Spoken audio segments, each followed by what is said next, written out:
পাকিস্তানের স্থল, সাগর ও আকাশপথ ব্যবহার করে ভারতীয় পণ্য পরিবহন নিষিদ্ধ।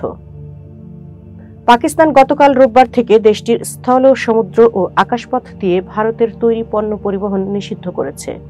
একই সঙ্গে তৃতীয় কোনো দেশ থেকে পাকিস্তানের উপর দিয়ে ভারতে পণ্য রপ্তানির আরও নিষেধাজ্ঞা দিয়েছে দেশটি।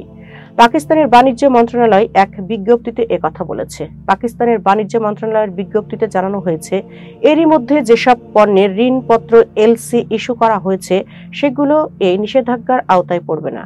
সিদ্ধান্তটি জাতীয় নিরাপত্তা ও জনস্বার্থে নেওয়া হয়েছে বলে জানানো হয়েছে।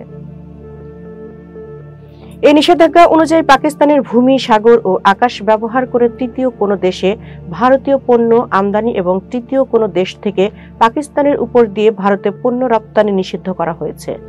এর আগে গত শনিবার রাতে পাকিস্তানের বন্দরগুলোই ভারতীয় পতাকাবাহী জাহাজ নিষিদ্ধ করা হয়েছে। এর আগে ভারতীয় দেশটির বন্দরগুলোই পাকিস্তানি পতাকাবাহী জাহাজ প্রবেশ নিষিদ্ধ করেছিল। উল্লেখ্য, সম্প্রতি ভারত নিয়ন্ত্রিত কাশ্মীরের পেহেলগামে পর্যটকদের উপর হামলায় ২৬ জন নিহত হওয়ার পর দুই দেশের মধ্যে উত্তেজনা বৃদ্ধি পায়। এ ঘটনার জন্য পাকিস্তানকে দায়ী করেছে ভারত। তবে পাকিস্তান এ অভিযোগ প্রত্যাখ্যান করেছে এবং হামলার ঘটনার নিরপেক্ষ তদন্তের দাবি জানিয়েছে।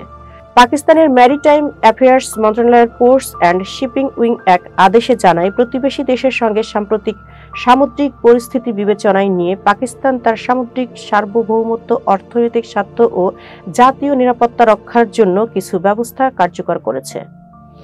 এগুলো হলো, ভারতীয় পতাকাবাহী জাহাজগুলো কোনো পাকিস্তানি বন্দরে প্রবেশ করতে পারবে না, পাকিস্তানি পতাকাবাহী জাহাজগুলো কোনো ভারতীয় বন্দরে যেতে পারবে না, কোনো রকম ব্যতিক্রম বা বিশেষ ছাড়ের আবেদন আলাদা আলাদা ভিত্তিতে বিবেচনা করে সিদ্ধান্ত নেওয়া হবে। এতক্ষণ বার্তা বৈঠকের সাথে থাকার জন্য ধন্যবাদ। নতুন নতুন তথ্য ও সংবাদ পেতে বার্তা বৈঠকের ইউটিউব চ্যানেল ও ফেসবুক পেজের সাথেই থাকুন।